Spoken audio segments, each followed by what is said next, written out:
y buenos días, según corresponda en cada país. Comenzamos la segunda sesión del Seminario Internacional Leibniz de este curso 2023-2024. Algún anuncio preliminar. Ahora mismo estamos sobre la edición de nuestra de las obras filosóficas y científicas de Leibniz. Ahora mismo estamos ya terminando los dos volúmenes, los dos tomos del volumen 17, 17A y 17B. Los dos están ya muy avanzados, ya están maquetados, estamos revisando las pruebas. En eso está ayudando mucho Josué Campa y gracias a él, pues estos dos volúmenes yo espero que bueno, de aquí a un año como mucho, los dos volúmenes estén publicados y si puede ser antes, pero como máximo en ese plazo, ¿no?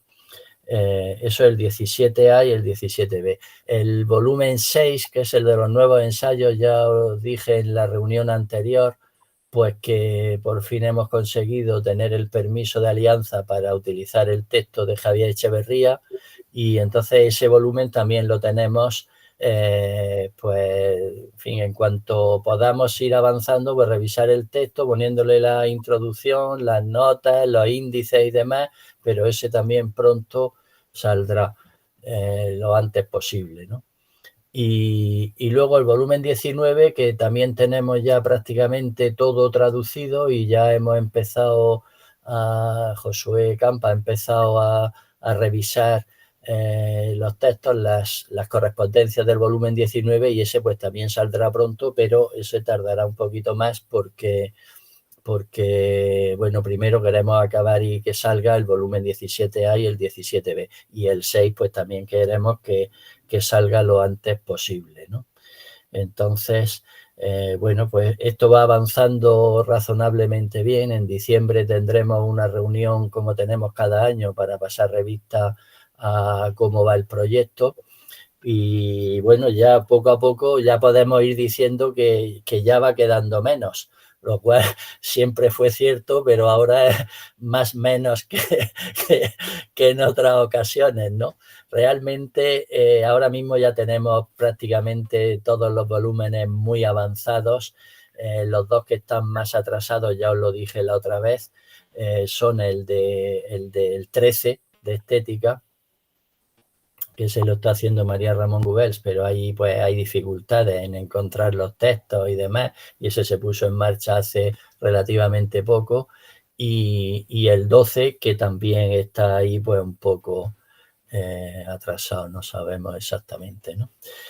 Salvo esos dos, los demás van pues relativamente ya pues muy avanzados, ¿no? Por lo tanto, bueno, pues en pocos años podremos acabar. Ahora ya sí que parece que se puede decir que este proyecto se acabará salvo que empiece la Tercera Guerra Mundial. Pues, en fin, ya con lo que falta y en la situación que están, los volúmenes que faltan, pues ya yo creo que razonablemente se puede decir que esto se va a terminar. Todavía son como 8 o 10 volúmenes, por lo tanto faltan 7 o 8 años probablemente, pero seguramente ya pues esto se podrá acabar, cosa que en fin, hace 5 o 10 años no estaba tan clara, ¿no? Por lo tanto, en ese sentido, bien.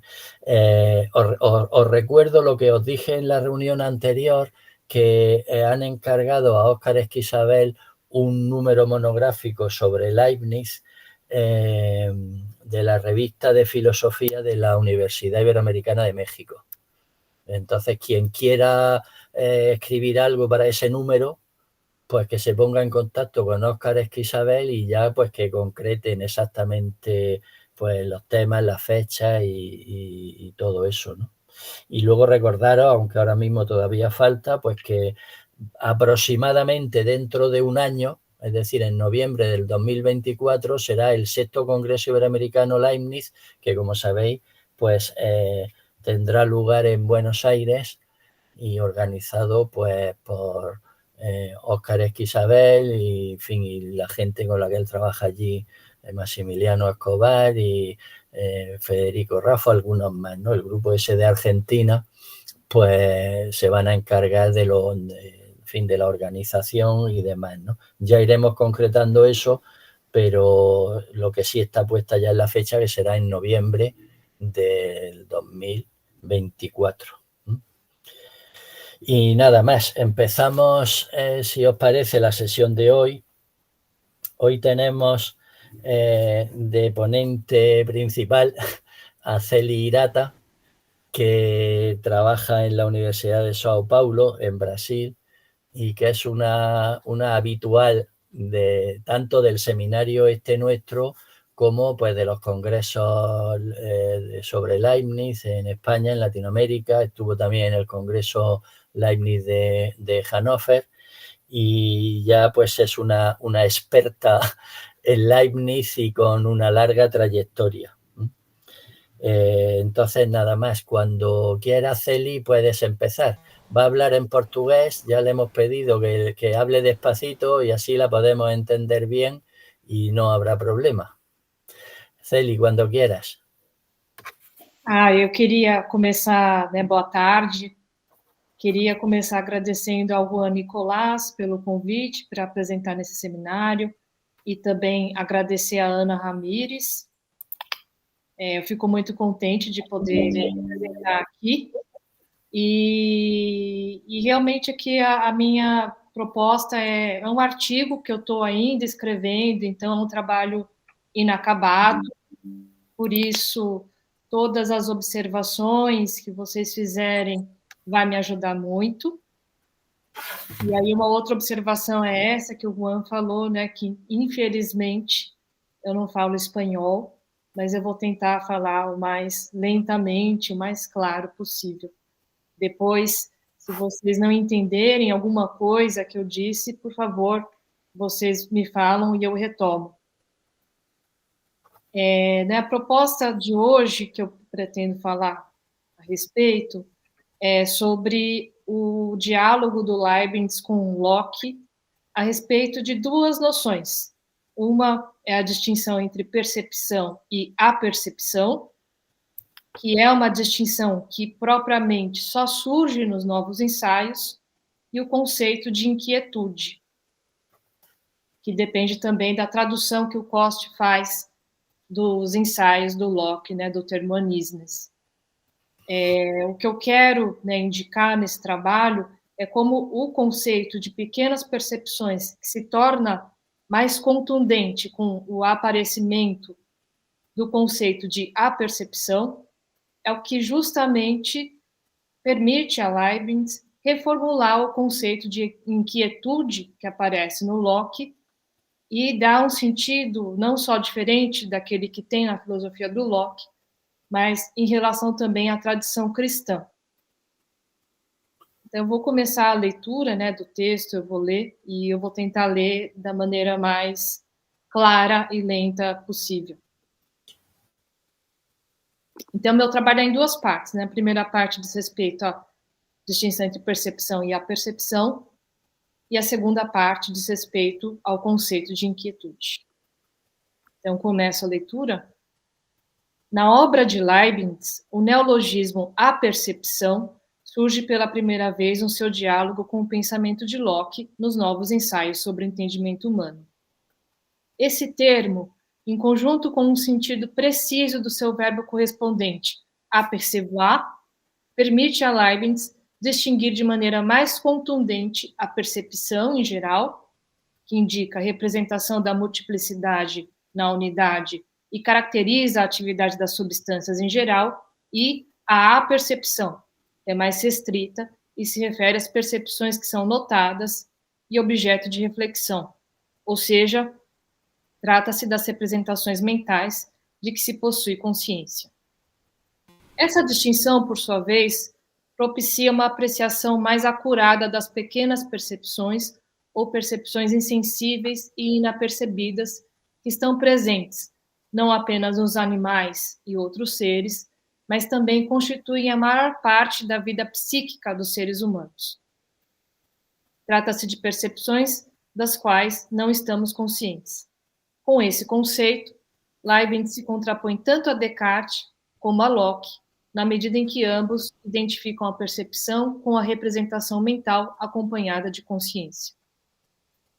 Outrora, o próprio Leibniz parecia compreender o termo percepção em um sentido mais próximo ao de Descartes, designando um ato intelectual de compreensão e não tanto atividade expressiva em geral. Como se vê nessa passagem, né, que eu vou tentar projetar, no discurso de metafísica, na qual Leibniz afirma que a atividade expressiva das substâncias não se define como percepção, mas possui apenas uma relação de analogia com ela, que é equiparada, por sua vez, a um conhecimento perfeito. Eu vou tentar projetar essa passagem.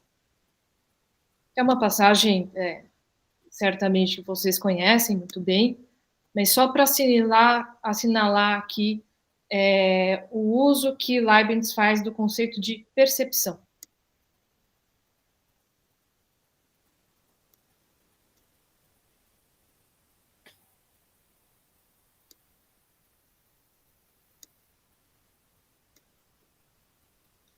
Ah, diz que eu não posso compartilhar a tela.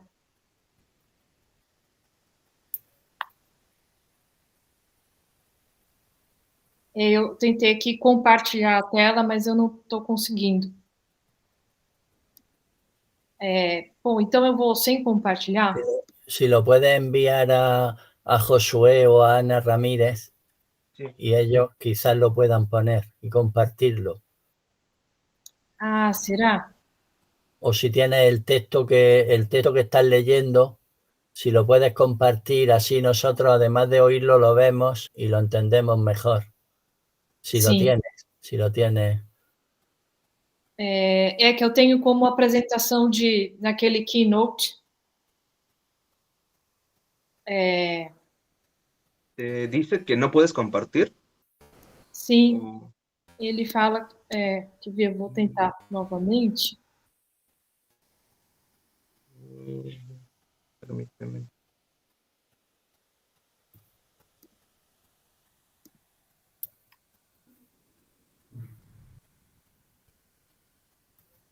Ah, ele fala, deixa eu... Mándaselo el texto por correo electrónico a Josué o a Ana Ramírez y ellos lo comparten. ¿Tienes la dirección de Ana Ramírez o de Josué? Sim. Eu vou tentar enviar aqui, então, o próprio keynote, o próprio arquivo. Si quieres al correo de aviso de Ana. Tenho. Pues ponlo ahí, ajúntalo y mándaselo. Y ella lo puede compartir, o Josué.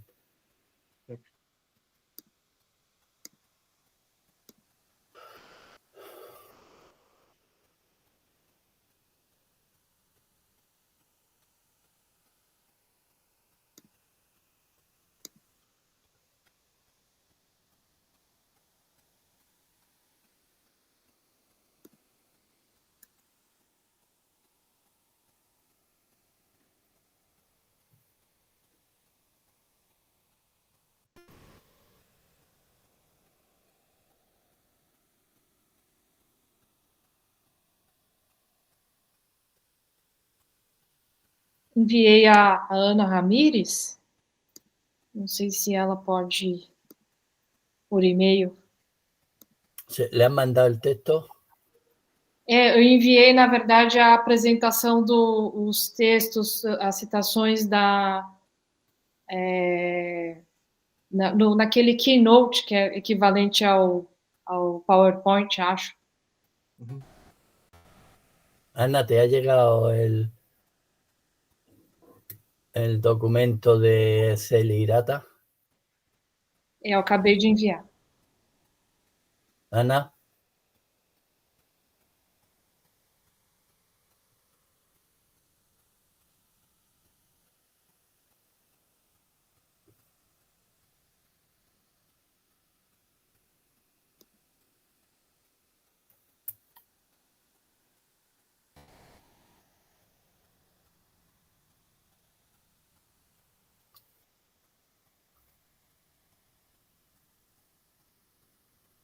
é que, de fato, com o contexto fica mais claro se puder projetar, mas também se não der, não tem problema. Ana, ¿te ha llegado el texto de Celi? Ana ha respondido en el chat que está en ello, Juan. Ah, sí, es verdad.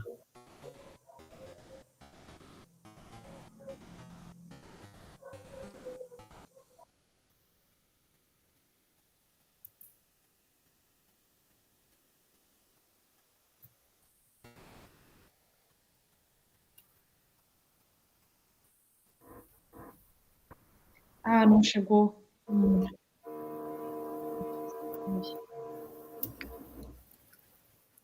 Juan, perdona. Perdón por haber llegado tarde. Hola, Manuel. Buenas tardes.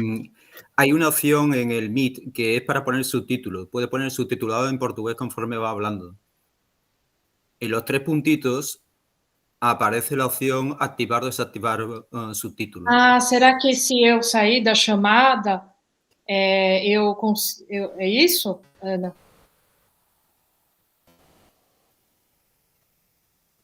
Y se puede tener un subtitulado, conforme va hablando, se puede tener un subtitulado por lo menos en portugués. Si alguien lo quiere traducir al inglés, también se puede hacer. Sí, Celi dice, Ana, que si podría salir y volver a entrar al link, tal vez así se soluciona lo de compartir el PowerPoint. Ah, sim, eu vou fazer isso. Então, rapidamente eu vou sair e entrar novamente. Desculpem pelo bug aqui. Venga, Vou sair, então, já volto. vamos a ello.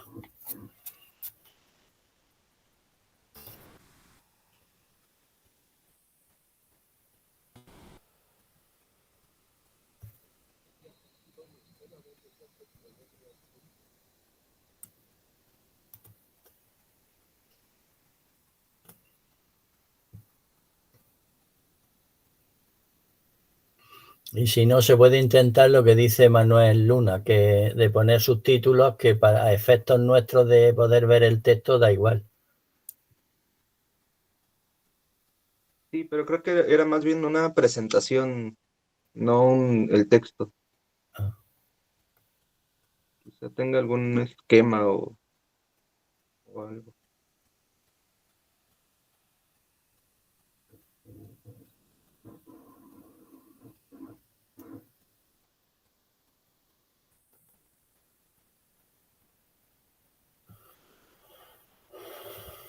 Tu micrófono, Celi.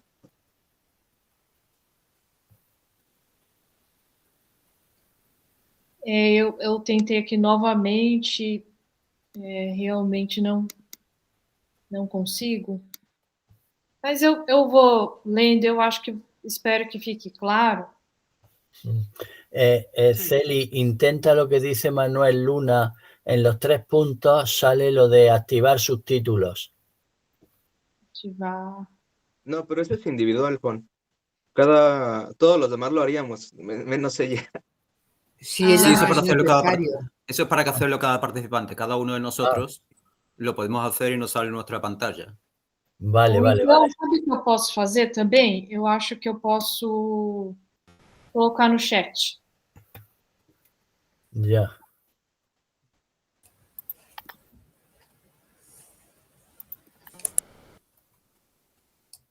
Precisamente a ella no me la traduce a mí. Sí. No, traducirla no lo hace, solo hace traducción en inglés. De momento solo hace traducción en inglés, pero sí sale el subtitulado en portugués. Sí.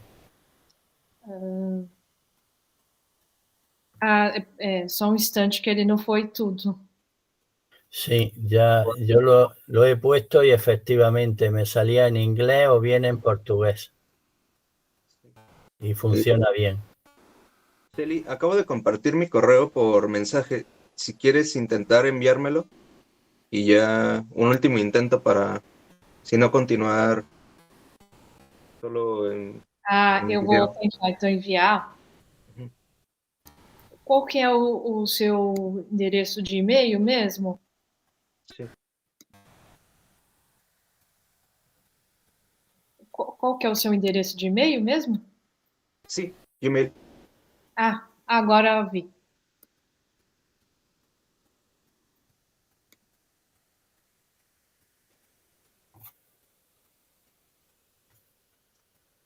De todos modos, yo he puesto lo de la traducción el subtítulo en portugués y sale bien.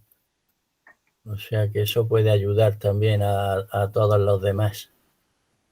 Yo esto no lo sabía, Manuel. Luna. Cosa que descubre uno dando vueltas por internet. Sí. No, pero está bien porque así se puede ir viendo lo que ella va diciendo. Que Manuel es un genio. Echa ahí, Bernardino, echa ahí.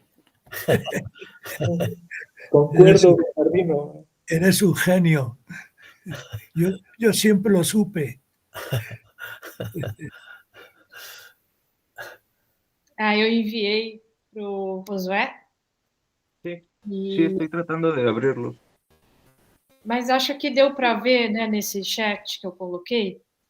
Na verdade, é o 9º parágrafo do discurso de metafísica, um texto bastante que vocês conhecem bem, né, de quando Leibniz descreve que a substância é como um espelho do universo inteiro. E aqui o ponto só que eu queria destacar é que o Leibniz diz que tem uma certa semelhança com uma... E aí ele usa o termo percepção ou conhecimento infinito.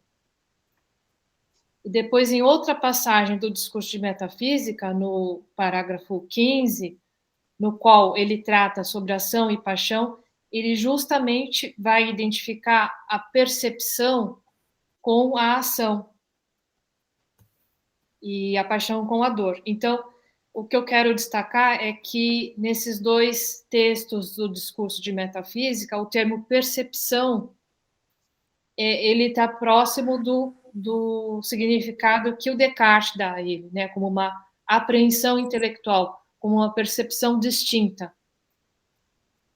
Ao passo que também a percepção, ou melhor, a percepção é um termo que ele só vai cunhar nos novos ensaios, mas, por exemplo, no discurso, na correspondência do Leibniz com o Arnaud, Leibniz usa o verbo aperceber num sentido ambíguo, quer dizer, indicando tanto a ação de perceber distintamente, como também a ação de perceber de maneira confusa. Eu não sei se o Josué conseguiu abrir o arquivo.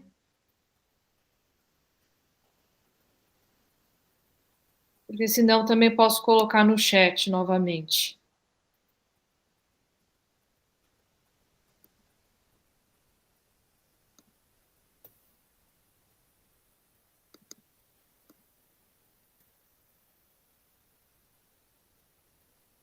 No, es que no me deja abrir ese archivo. Talvez seja porque está num programa, né, Sí, está en Slide. ¿No lo tienes en PowerPoint o algo así? ¿O en Word? Não tenho. Es que no me permite abrirlo ni siquiera en Internet. Mas eu vou, então, colocando essas passagens, mais essas, na verdade, porque elas mostram bem o uso do termo, aqui no chat. Bien, pues entonces sigue, Celi, y ya está, lo vamos viendo en el chat, se va saliendo los textos que vas poniendo y con el subtítulo en portugués, pues eso también nos facilita la comprensión.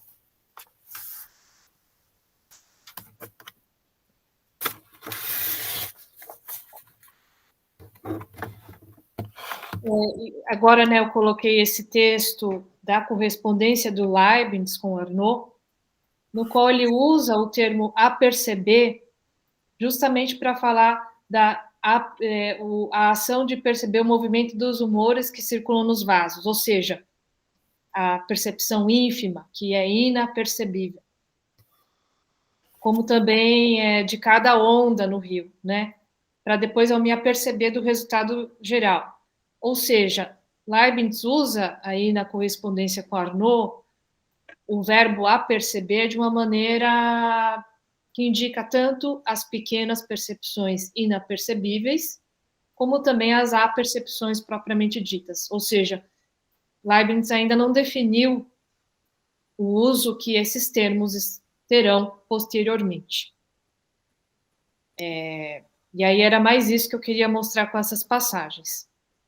É verdade que a concepção de representações indistintas, que envolvem o infinito e contém uma infinidade de elementos diminutos, já estava bem presente no discurso de metafísica, em virtude mesmo da concepção leibniziana de substância como ser completo, que representa o universo inteiro. Igualmente, já constava no discurso de metafísica a distinção dos espíritos em relação às demais criaturas a partir do grau de distinção de suas representações mentais e do ato de refletir. Ou seja, a diferença que há entre expressar, simplesmente, e expressar com distinção e reflexão. Terminologicamente, no entanto, a futura distinção entre percepções e apercepções estava ausente. Entre outras razões possíveis, está em jogo a oscilação de Leibniz em atribuir a atividade representativa a todos os seres criados. Tese bastante radical e heterodoxa.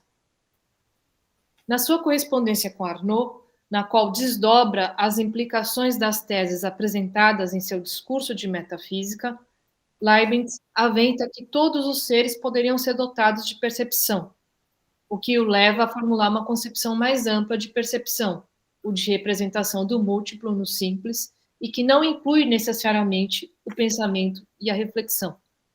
Mas essa afirmação, junto com outras semelhantes, ocorrem justamente nas cartas que foram redigidas e não enviadas a Arnaud, o que mostra a hesitação de Leibniz em assumir uma tal tese, que perigosamente aproxima os animais e outros seres dos seres humanos. É apenas posteriormente que Leibniz assumirá a tese da percepção como atividade universal de todas as substâncias, como um enunciado fundamental de sua filosofia. E agora, né, o José conseguiu projetar, né, aqui as passagens do discurso de metafísica que mostram que o termo percepção é usado por Leibniz no sentido de uma apreensão intelectual. Mas se Leibniz fixa o significado do termo percepção, o neologismo apercepção em compensação surge apenas nos novos ensaios.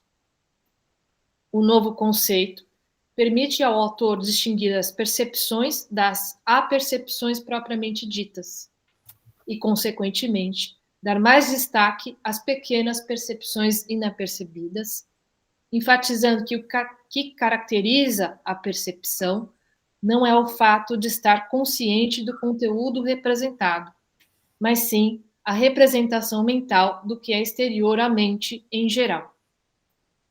É assim que a distinção entre perceber e aperceber se estabelece em oposição ao conceito lockeano de percepção, que, para Locke, consiste na consciência atual de uma ideia, consciência que é passiva e involuntária na maior parte das vezes, e que é denominada pensamento quando é ativa e fruto de uma atenção voluntária. Uma vez que consiste na consciência atual de uma ideia, só há percepção para Locke quando a mente nota uma sensação, independentemente da ação física sobre os órgãos dos sentidos.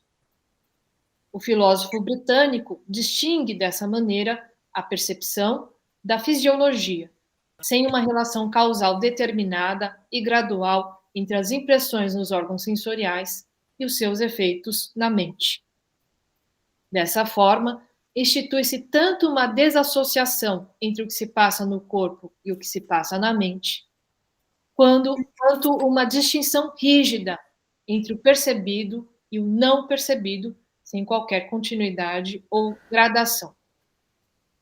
Nas palavras de Leibniz, Locke reduz a percepção à apercepção, confundindo-as, erro que também fora cometido por Descartes e que está no fundamento de sua falsa concepção de que os animais não possuem percepção e, consequentemente, não são dotados de alma. Em oposição a Locke, e só uma questão, vocês estão me entendendo? A velocidade na qual eu estou falando Está ok? Está bien, está bien. Sim. Então continua. Ahora, despacito, por favor. Sim. Em oposição a Locke e a Descartes, Leibniz insiste que há, em todo momento, uma infinidade de percepções em nós, mas sem a percepção e sem reflexão. Seja porque essas percepções são pequenas demais, seja porque são demasiadamente numerosas, ou seja porque, enfim, estão unidas de modo a não conseguirmos discernir cada uma delas. Talvez não seja exagero dizer que a teoria das pequenas percepções e a sua distinção em relação à apercepção seja a teoria central nos novos ensaios. A teoria capital, organizando parte significativa das respostas de Leibniz aos problemas postos pela obra de Locke. Entre outros pontos, a teoria das pequenas percepções permite mostrar como é falso o pressuposto que fundamenta a refutação lockeana da doutrina dos princípios inatos, a saber, a identificação da percepção com a consciência. Para Locke, um princípio só é inato se é explicitamente conhecido por todos e é objeto de consentimento universal. Com o conceito de percepções inapercebidas, Leibniz mostra, ao contrário, que há diversas representações mentais implícitas das quais não temos consciência. Além disso, Leibniz argumenta que é só por meio da teoria das pequenas percepções que se pode compreender a inquietude que caracteriza a vida afetiva dos seres humanos. É nesse ponto que nos deteremos. Queremos indicar como é o conceito de pequenas percepções que Leibniz aprimora nos novos ensaios e utiliza para rebater pontos importantes da doutrina de Locke, que permite a Leibniz se apropriar do conceito de uneasiness, formulado por Locke, ou melhor, do conceito lockeano traduzido por Coste, inquietude, e transformar inteiramente o seu significado. Leibniz amplia a extensão da inquietude no funcionamento da vida psíquica e metamorfoseia completamente o seu sentido, que deixa de ser um impedimento para a felicidade para se tornar constitutiva da felicidade. E nesse momento, então, eu passo a segunda parte da minha exposição, que diz respeito à inquietude, a uneasiness, a inquietude, que o Leibniz reformula completamente. Não é só o neologismo a percepção que surge nos novos ensaios, mas também um conceito de inquietude, tradução de Coste para o termo uneasiness empregado por Locke. Leibniz não esconde o seu entusiasmo ao se deparar com as reflexões do filósofo inglês a esse respeito. Como ele narra, foi por meio da leitura do ensaio que ele reconheceu que essa consideração da inquietude é um ponto capital, onde esse autor, Locke, particularmente mostrou o seu espírito penetrante e profundo. De fato, uneasiness é um conceito central na antropologia de Locke, dado que lhe permite descrever a determinação da ação humana em termos bem distintos de uma longa tradição e de Malebranche, a quem se opõe diretamente. Para Locke, a vontade não é determinada pelo maior bem, mas sim por alguma uneasiness, ou estado de incômodo atual provocado por algum bem ausente. A consideração intelectual de um bem, por maior que seja, não é capaz de mover um agente a obtê-lo, se a ausência desse bem não causar nenhuma espécie de incômodo ou de dor. Nesse caso, diz Locke, não há nenhum desejo ou esforço para sair desse estado de satisfação e comodidade. A motivação humana, para Locke, é determinada negativamente. Não é o bem representado que determina a vontade, mas a falta do bem, e apenas na medida em que essa falta é sentida atualmente enquanto um incômodo ou uma dor, pois nem todo bem ausente provoca dor. A ação determinada e proporcional entre o grau de excelência de um bem ausente e uma dor na mente pela sua ausência.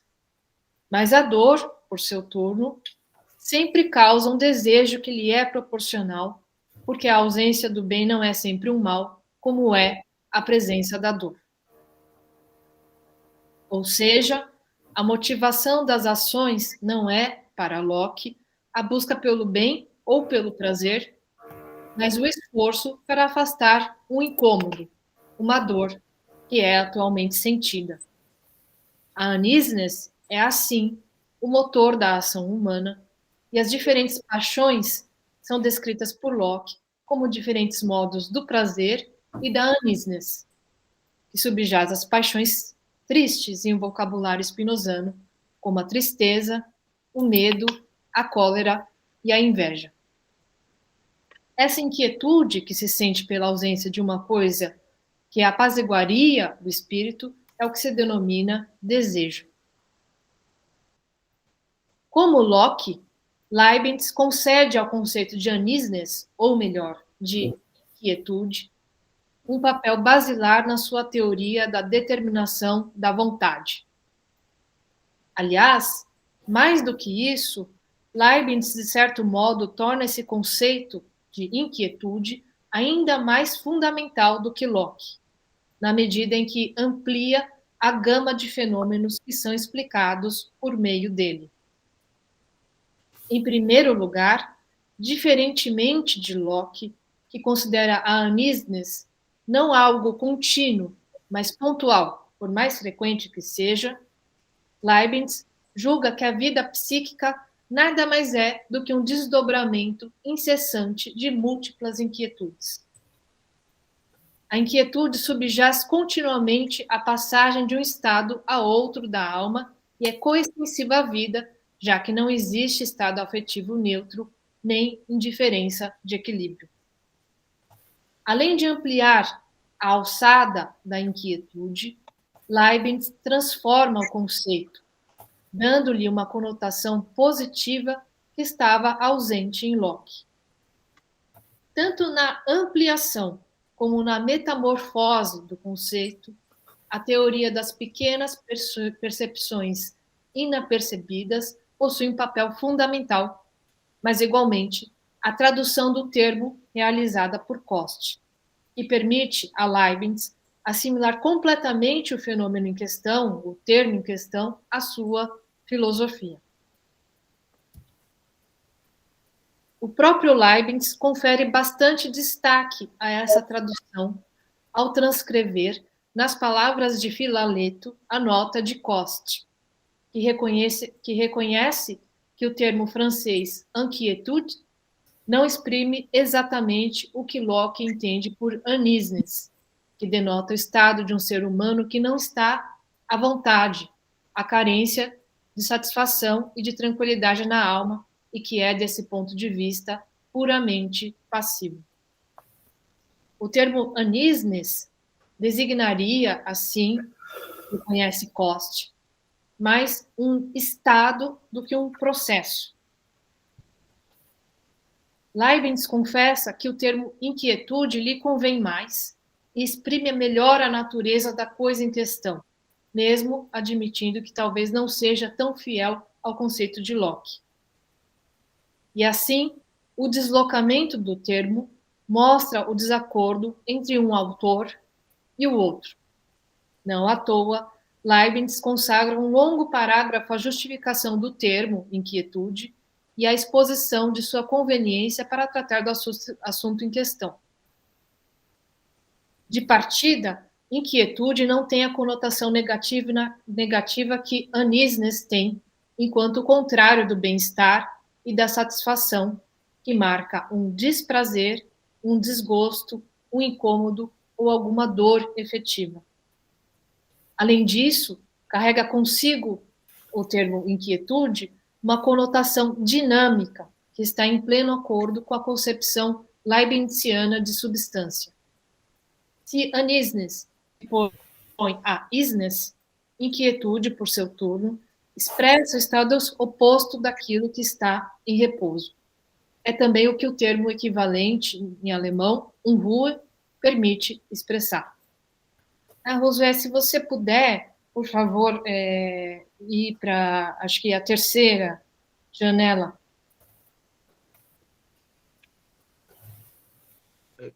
Uy.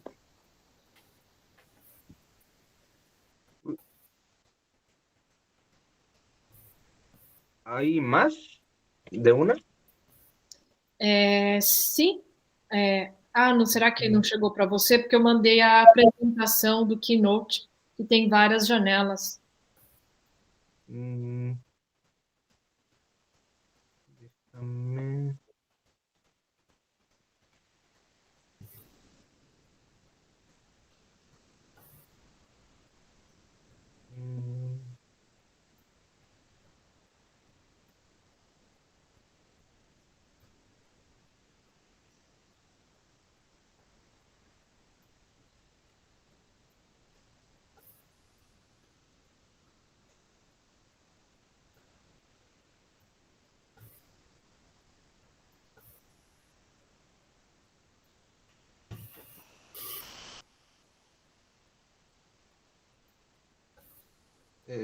No sé si recibes una a tu correo. Si me deja, dice, el propietario recibirá una notificación para que tenga acceso. Bom. Bom, eu não sei como faz, porque eu enviei o arquivo.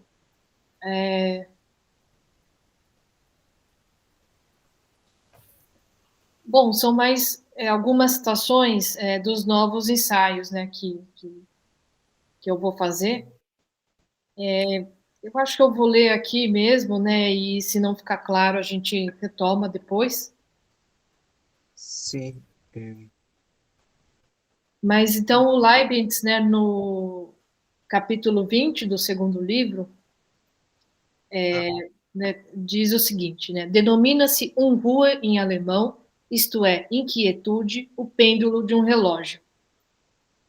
Pode-se dizer o mesmo a respeito do nosso corpo, que não poderia jamais estar perfeitamente satisfeito, porque, quando assim estivesse, uma nova impressão dos objetos, uma pequena mudança nos órgãos, nos vasos e nas vísceras, mudaria o equilíbrio e os faria produzir algum pequeno esforço para se colocar no melhor estado que puder, o que produz um combate perpétuo que constitui, por assim dizer, a inquietude do nosso relógio. Fim de citação. A ambiguidade do termo Unruhe é na página 166. Não, é do outro arquivo, do capítulo 20. ¿Este no? Ué. Tá. Bom, eu achava que era a página 166. É o parágrafo 6, por favor. É que é um parágrafo longo, está no meio do parágrafo essa citação, é mais para frente. Obrigada, viu, Josué? Um pouco mais para frente, eu acho.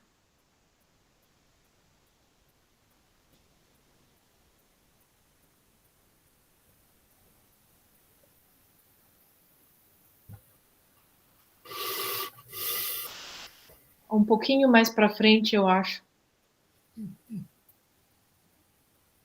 Mais para frente, pode ir um pouquinho mais para frente.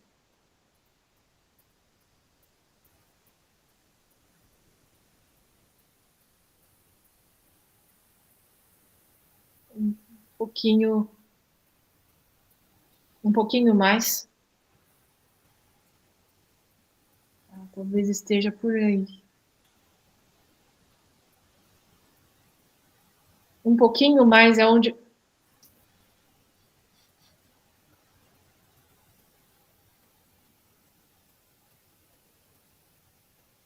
Aqui, isso. Aí, exatamente.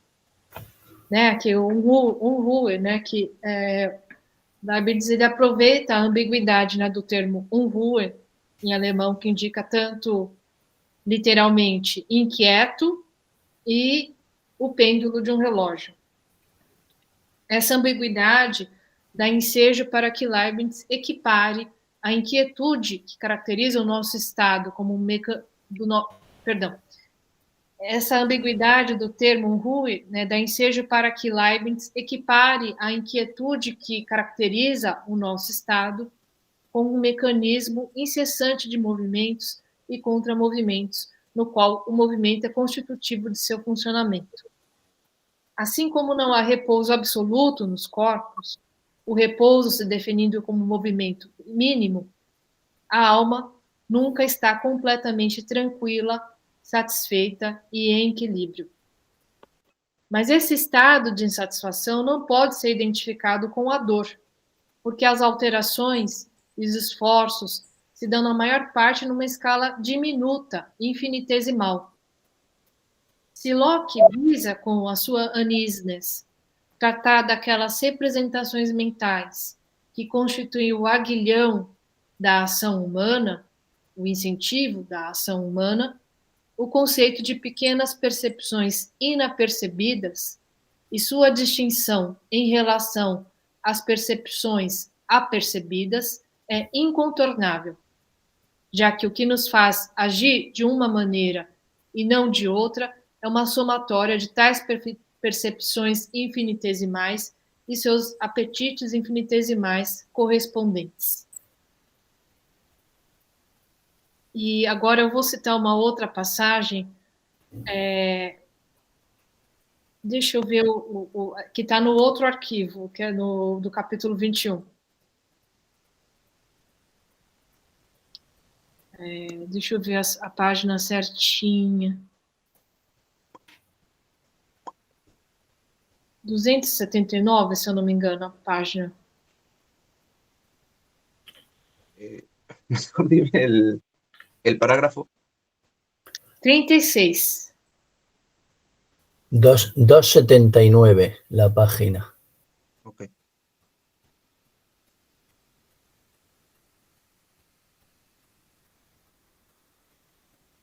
Perfeito. Aqui, um pouquinho mais. Isso, essa fala do Teófilo.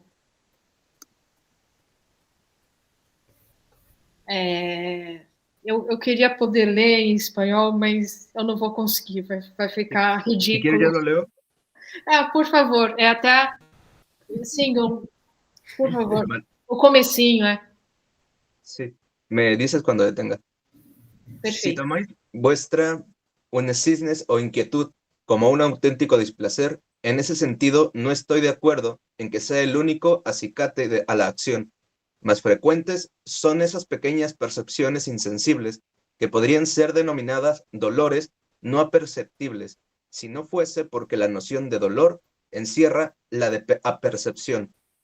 Esos pequeños impulsos consisten en intentar continuamente liberarse de los pequeños impedimentos con los que nuestra naturaleza trabaja sin pensar en ello.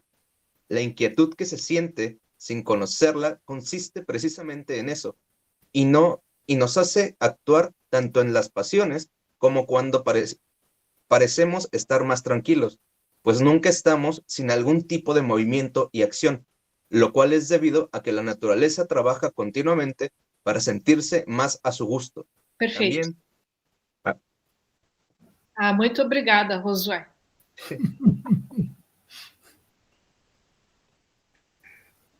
A inquietude enquanto estado psíquico, que é caracterizado pela ausência de repouso e que constitui o motor das ações, opera continuamente em nós, mesmo quando parecemos estar em repouso e tranquilos. É a consideração das pequenas percepções que está na base da quimera da liberdade e da indiferença.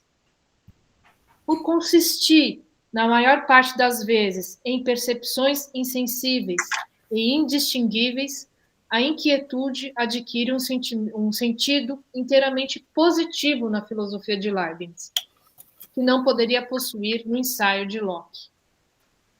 Embora Locke, conceda à Uneasiness uma certa conotação positiva, na medida em que tem um papel importante na conservação dos seres humanos e é o aguilhão da indústria humana, tão valorizada por Locke, a anísines não deixa de ser um tipo de dor.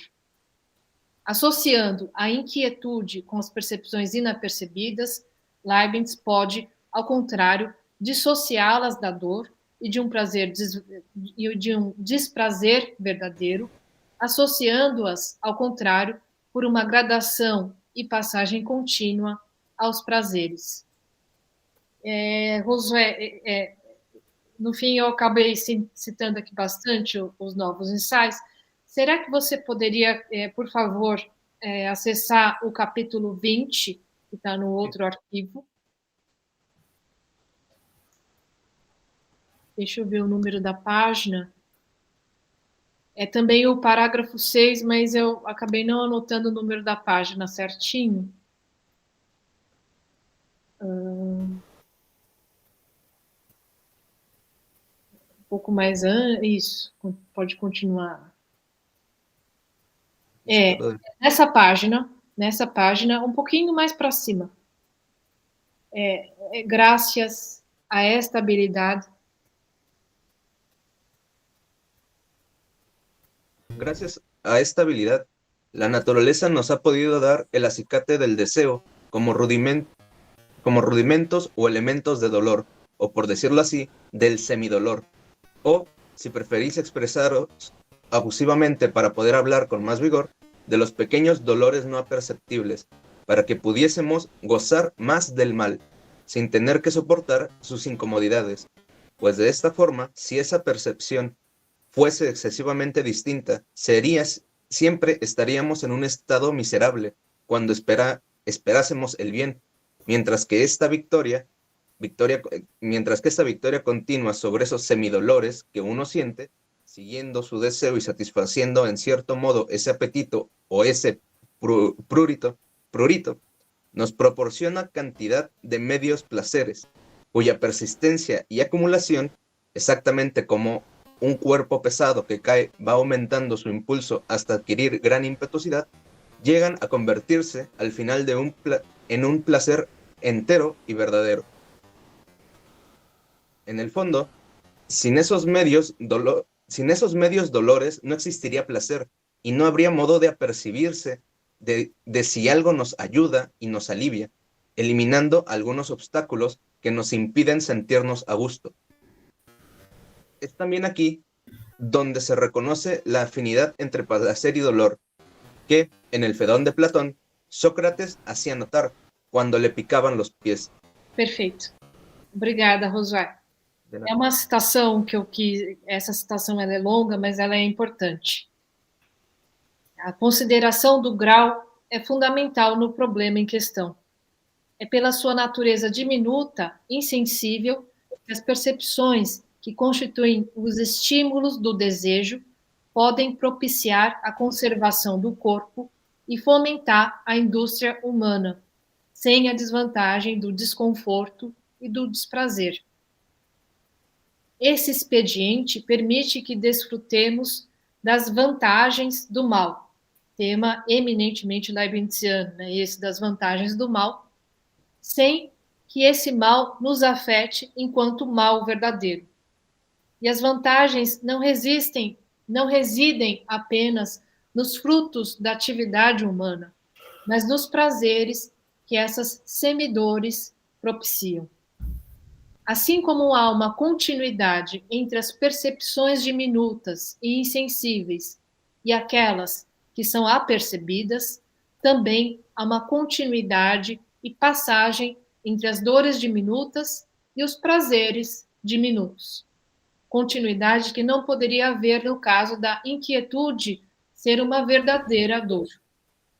Nessa hipótese, se fosse uma verdadeira dor, só poderia haver uma alternativa rígida entre prazer e dor, o que não permitiria essa passagem entre uma coisa e outra. De sua parte, Leibniz concede positividade à dor, ou melhor, às semidores, ao associá-las com semi-prazeres. Assim, a referência à fala de Sócrates no Fédon não nos deve enganar. Ao contrário de Platão, que pretendia mostrar a vileza do prazer ao vinculá-la à dor, Leibniz pretende afirmar precisamente o oposto disso, considerando as semidores parte de uma vida feliz e, por que não, virtuosa, em que essas semidores são ocasião para o exercício da virtude e do aperfeiçoamento por meio de sua superação. Afinal, o prazer não é, senão isto, o sentimento de perfeição. Essa inversão de Platão é um ponto capital, essa inversão que o Leibniz faz de Platão, na medida em que permite compreender a envergadura da transformação introduzida no conceito leibniziano de felicidade em relação à tradição cristã. E aí é uma última passagem, prometo que é a última, que dessa vez é de novo no capítulo 21, parágrafo 36, página 280. 70? 280. 280.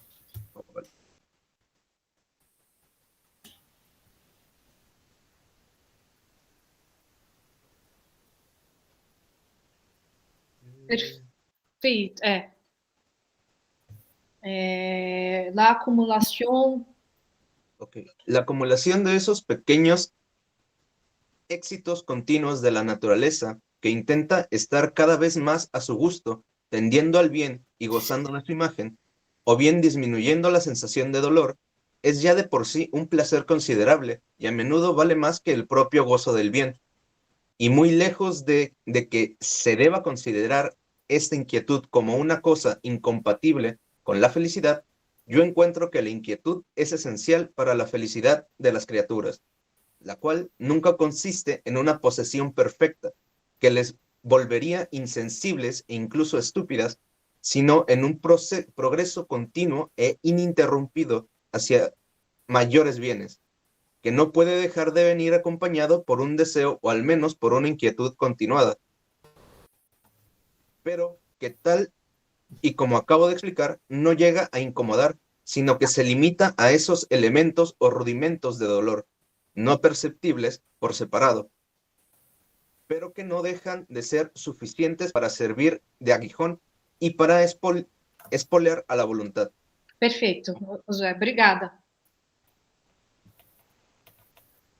Ao contrário de Locke, para quem o afastamento da anisnes é o primeiro passo em direção à felicidade, para Leibniz, a inquietude não só não é incompatível com a felicidade, como é constitutiva dela. Sem dúvida, tanto Locke como Leibniz tinham consciência do impacto de suas reflexões sobre a anisnes e a inquietude em um debate fortemente marcado pela tradição cristã. Nesse sentido, é indicativa não apenas a tradução de Coste de anisnes por inquietude e a sua aprovação por parte de Locke, mas também a de Jean Leclerc, que a antecede em 12 anos, que também Jean Leclerc traduz anisnes por inquietude. Ao verterem o termo anisnes por inquietude, os intérpretes estavam situando as reflexões de Locke no horizonte da inquietude malebrantiana e agostiniana.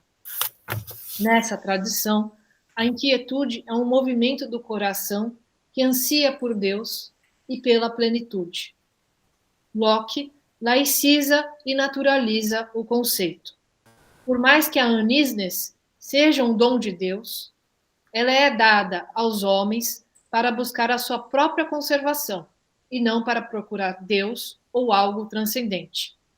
Ou seja, se adotarmos uma perspectiva finalística, na medida que a anisnes é um dom de Deus, a anisnes lockeana possui um outro fim do que possuía na apologética cristã, um fim completamente imanente à existência humana. Ora, talvez se possa dizer que Leibniz vai ainda mais longe ao defender que a inquietude não é o caminho para a felicidade, mas constitutiva dela. Ela deixa de ser um meio para a busca de Deus e da beatitude para se tornar a própria felicidade, o próprio fim, que é o progresso e o aperfeiçoamento contínuo. Quer dizer, o progresso não se dá em vista em direção a um telos que o orienta, mas o próprio progresso se torna uma finalidade sem fim. É isso. Obrigada, né, ao Josué pelas leituras, pela projeção, e obrigada a vocês pela paciência, pela atenção. Muchas gracias, Eli. Bueno, si alguien tiene una pregunta preparada, quiera tomar un primer... Maximiliano, por favor. Hola, bueno, Celi, felicitaciones. Un interesante trabajo. Muy adecuado, muy correcto tomar este concepto de Anisnis en los nuevos ensayos, que es un concepto central en esta reconstrucción que hace Leibniz de la estructura de la mente y del alma humana, y con su teoría de las pequeñas percepciones. Yo recuerdo haber leído ese texto hace un tiempo, donde se plantea esta idea de que la inquietud, como la defines, es una condición necesaria para la felicidad de los seres finitos, cosa que no ocurriría en Dios, en el que no hay inquietud. Es un tema súper interesante, y lo que quería de algún modo preguntarte o proponer para la reflexión es, dado que existe estos rudimentos del dolor, estas pequeñas percepciones que impulsan al progreso constante del alma, y de algún modo mueven en forma positiva a la búsqueda de un estado mejor, de un estado más pleno del alma, ¿cómo explicaría Leibniz los momentos, cómo explicaría la tristeza? ¿No? Dado que la tendencia humana sería la de una permanente búsqueda de superación de los dolores, la tristeza parece implicar una suerte de secuencia de pequeñas percepciones que nos arrastran cada vez más, no al placer, sino al dolor, y que de algún modo infringen esta tendencia al bien, que es propia del carácter apetitivo del alma. No sé si lo has pensado, o si alguno de ustedes quiere ayudarnos a pensar cómo se conjuga esta inquietud leibniziana que nos impulsa al progreso, a la mejora, con los momentos de tristeza. Muito obrigada pela questão, Maximiliano, bastante interessante essa questão.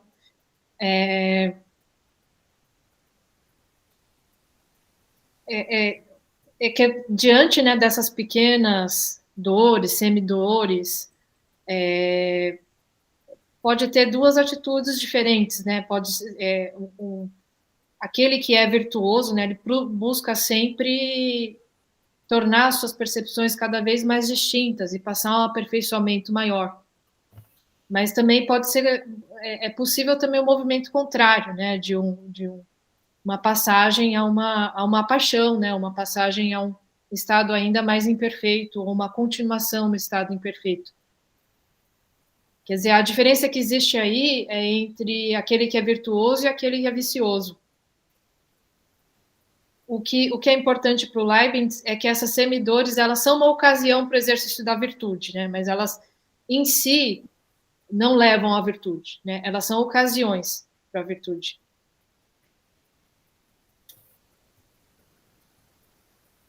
E pode acontecer um movimento contrário, né? Quer dizer, ou a alma permanecer presa a essas dores e não ultrapassá-las, até se tornar uma dor mesmo forte, uma tristeza, e aí adquirindo cada vez mais outros graus, né,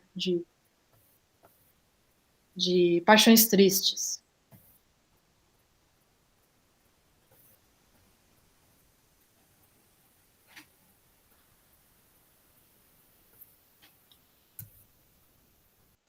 Bien, muchas gracias. ¿Alguien tendría otra pregunta?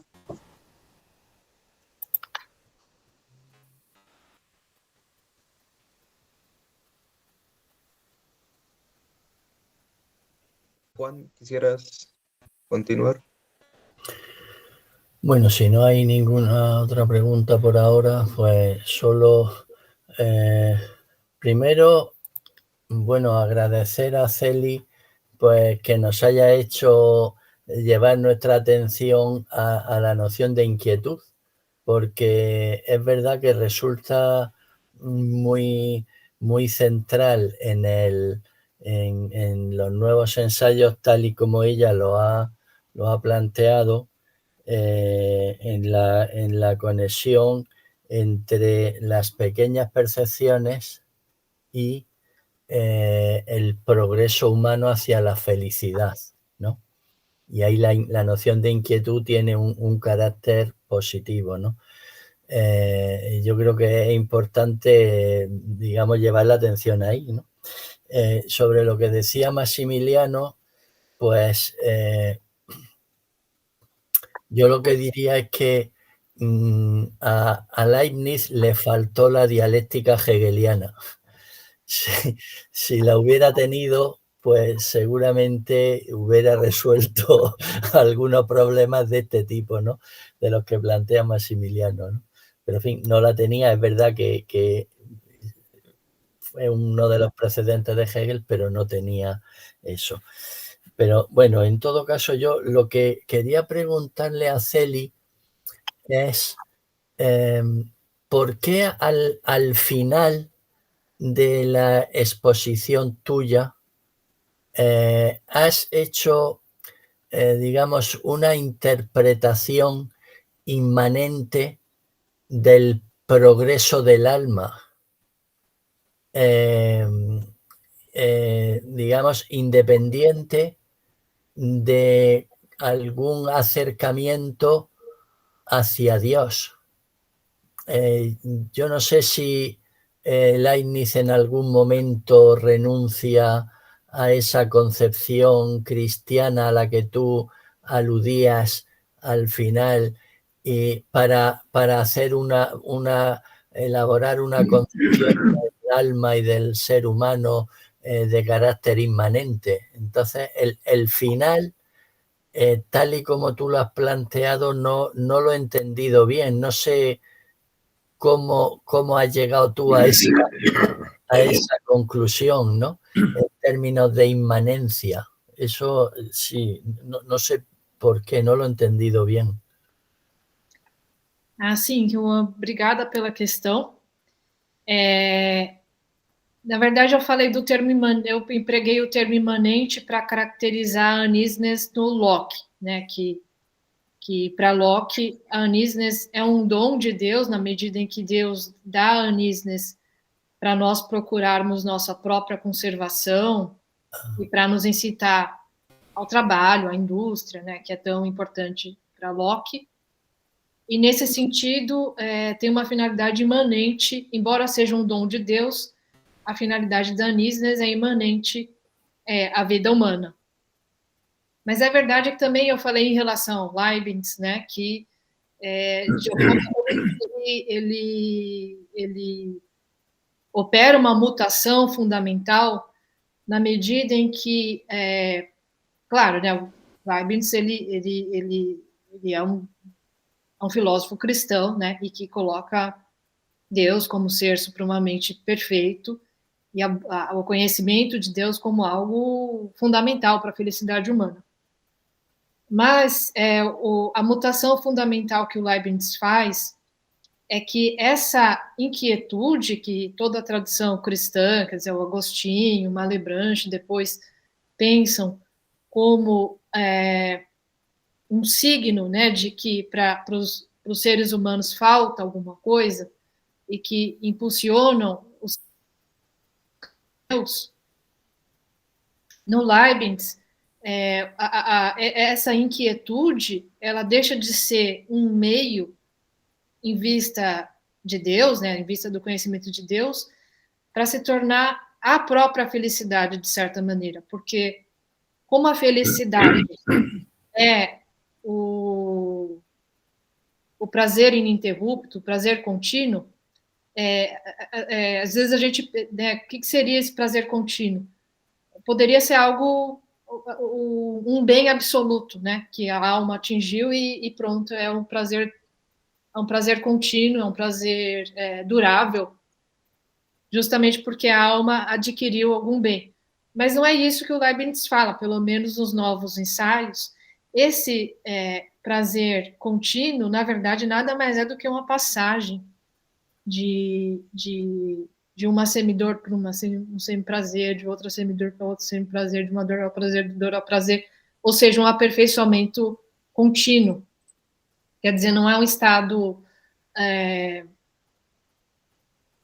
não é um estado estável, não é um estado definitivo, mas é caracterizado por esse progresso. E nessa medida, então, o Leibniz ele opera uma mutação muito importante, na medida em que a felicidade não está mais no fim, mas está no próprio progresso, na própria passagem, e nesse sentido a inquietude deixa de ser um meio para ser um fim nela mesma, em certo sentido. É isso que eu quis chamar a atenção. Gracias, Eli. Roberto, ¿tenías una inquietud?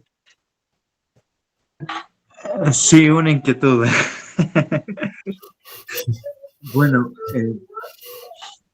primero perdón por el ruido ambiental, pero es que hoy es día festivo en México y estamos aquí en casa con los niños y bueno.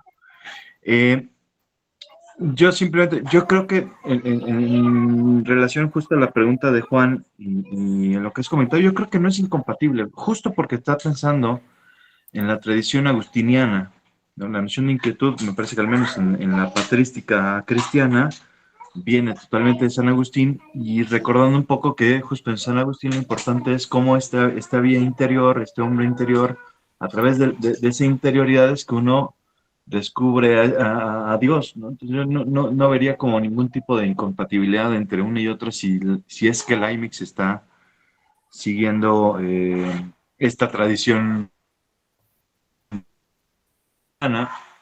Y bueno, ese era como un comentario en relación a esto último. Y mi pregunta para Celi era, Celi, bueno, más que pregunta, como comentario, si has podido, como por ejemplo, a ver, yo, esta parte de Leibniz es de las cosas que más me gusta y yo me he quedado con, digamos, con una inquietud que me planteó hace tiempo Adelino y que pues la sigo como rumiando una y otra vez.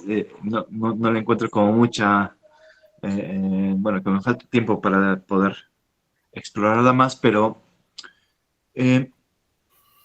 cuando empezamos a conectar todo este entramado de los semiplaceres, semidolores, como todo esto, cómo impacta en la teoría leibniziana de la acción, y esto después lo casamos con el de Affectivus, donde Leibniz le da un papel muy importante a los afectos como algo que de alguna forma influye al menos en nuestras decisiones, porque si los afectos tienen esta propensión, digamos, a enfatizar una cierta percepción, hacerla más, a reiterarla de manera que tenga un peso mucho más fuerte, eso pues también tiene la consecuencia de que capta mucho más nuestra atención y nos inclina más hacia cierto tipo de cosas, lo cual explicaría por qué a veces, por ejemplo, en el caso de la incontinencia, en el caso del que pues se deja llevar más por otro tipo de inclinaciones que provienen más bien de ese tipo de afectos. ¿cómo podríamos casar eso con la idea de que la razón puede de alguna forma orientar nuestras acciones? O no sé si tú lo has como pensado para ahí. No sé si me expliqué bien, pero si no, me dices y trato de explicarme mejor. Roberto, obrigada pelas questões, acho que ficaram claras, sim. Com relação à primeira, né, que diz respeito ao posicionamento do Leibniz em relação a Agostinho,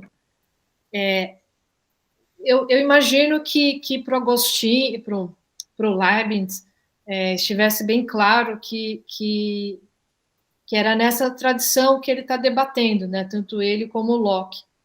Já o Locke, quando aceita, né, essa tradução do Coste por inquietude, que tem toda essa carga, né? E não é que o Leibniz esteja se opondo a Agostinho. Não acho que seja isso. Eu acho que é simplesmente, na verdade, o que o Leibniz está fazendo é dando um sentido diferente. Quer dizer, a inquietude ela não é boa em vista pelo fato de que é um sentimento que nos leva a Deus. Mas a inquietude ela é boa porque ela por si só leva ao aperfeiçoamento. Enquanto algo que propicia a sua ultrapassagem em relação, em direção a prazeres. Acho que esse é um ponto, né? A ênfase no progresso como no processo, né? Não só no fim, mas no processo. E em relação, né, a razão, né, como a razão pode operar, né, sobre essas pequenas percepções, o Leibniz tem toda uma reflexão, né, em torno disso, de como nós podemos, por meio da atenção e dos hábitos, de alguma forma fazer com que mesmo essas percepções inconscientes, né, possam, de alguma forma, como nós podemos reorganizar a mente, de alguma forma, aqui nós hajamos de maneira mais virtuosa, né, isso por meio da atenção, do hábito, num esforço, né, de conhecer as coisas mais distintamente. Eu não sei se eu respondi a sua questão.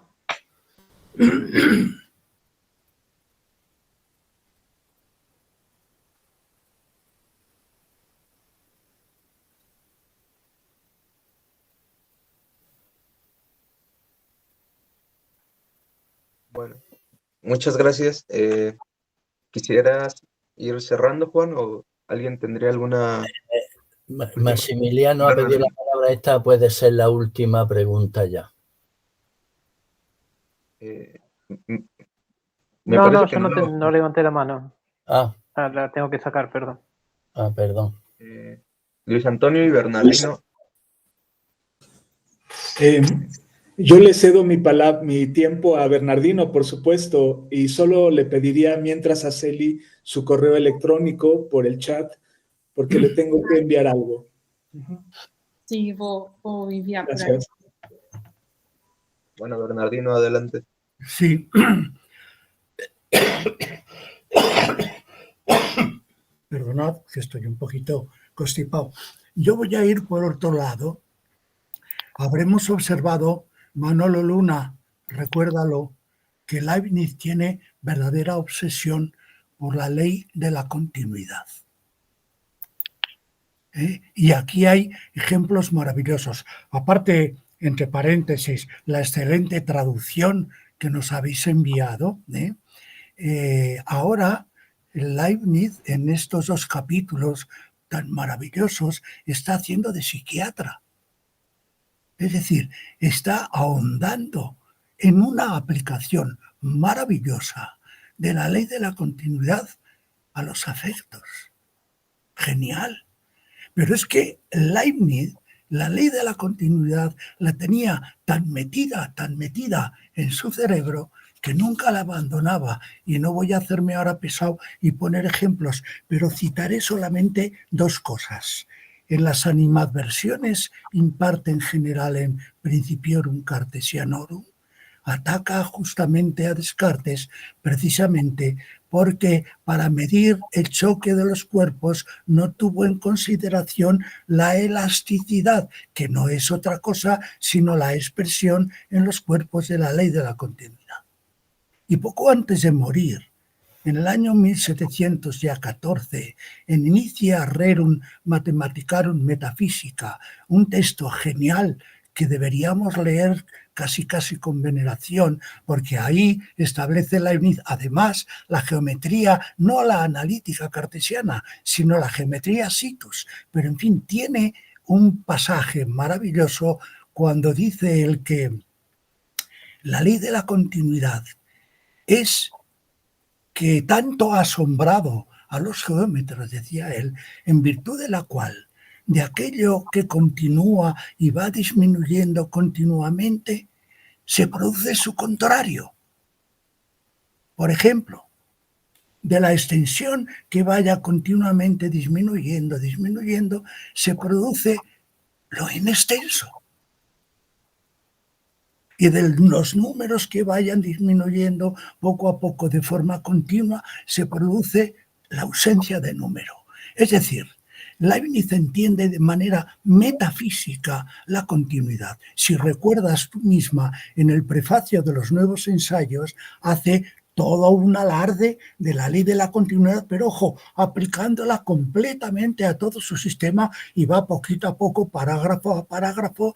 Esto aquí, en los textos estos tan bonitos que tú has elegido, pues se ocupa fundamentalmente de la vida afectiva. Entonces, lo de la inquietud, todos esos matices que hace, que en fin, es una auténtica genialidad. Pero a mí me interesaba ahora resaltar la ley de la continuidad, que no he citado más que estos 2 ejemplos, podía citar montones ellos, que era para Leibniz una verdadera obsesión.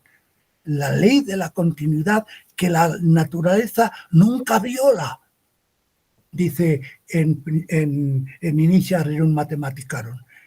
La ley de la continuidad que la naturaleza nunca viola. Ojo, pero además la ley de la continuidad es el símbolo de lo que es contrario a la ley de la continuidad, que es el infinito actual, que es el que da la singularidad irrepetible de cada sujeto y de cada hecho histórico. Es decir, que lo que hace aquí es aplicar la ley de la continuidad a este aspecto cuando realmente era la base ontológica que Leibniz tenía para el desarrollo de su sistema, ¿no? Entonces, bueno, como yo soy un poco, en fin, para escuchar me ha costado un poco entenderte porque, en fin, por otra parte soy analógico, todavía no soy moderno, pero en fin, me gustaba recalcar, diríamos, el aspecto de continuidad que espero te haya gustado. Muchas gracias. Obrigada pela sua observação, Bernardino. Eu estou totalmente de acordo. Na verdade, o que o Leibniz faz mesmo no prefácio é dar uma grande ênfase, né, às pequenas percepções insensíveis e justamente enfatizar que essas pequenas percepções insensíveis é o que possibilita conciliar a experiência com os princípios metafísicos. E aí o primeiro que ele cita é a lei de continuidade, junto com o princípio de identidade. Uhum. E é justamente por esse ponto, né, que ele diz que a passagem da dor ao prazer ela é impensável no sistema de Locke, se ele pensa como uma dor, né? É justamente as pequenas percepções insensíveis que vão permitir a passagem, né, a continuidade entre o prazer e a dor, o prazer da anisnes constitutiva da felicidade.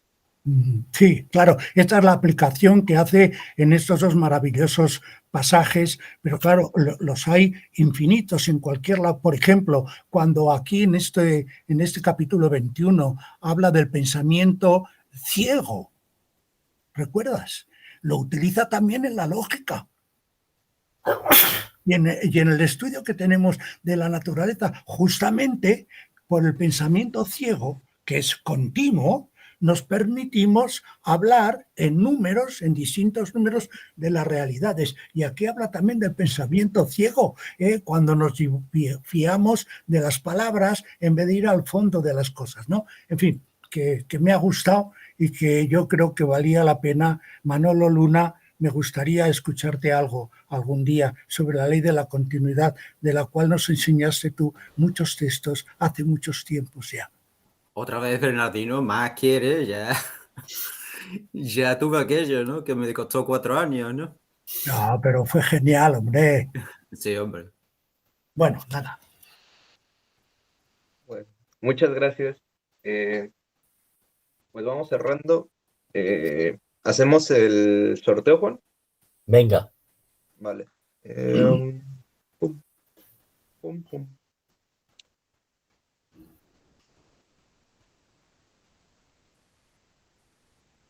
Como sabéis, porque ahora hay alguien quizás que sea nuevo, ahora vamos a sortear entre los presentes en este momento pues un volumen de la obra de Leibniz, que es un premio que está establecido desde el curso pasado y que gracias a Editorial Comares pues podemos seguir haciéndolo, porque ellos son quienes regalan el volumen realmente.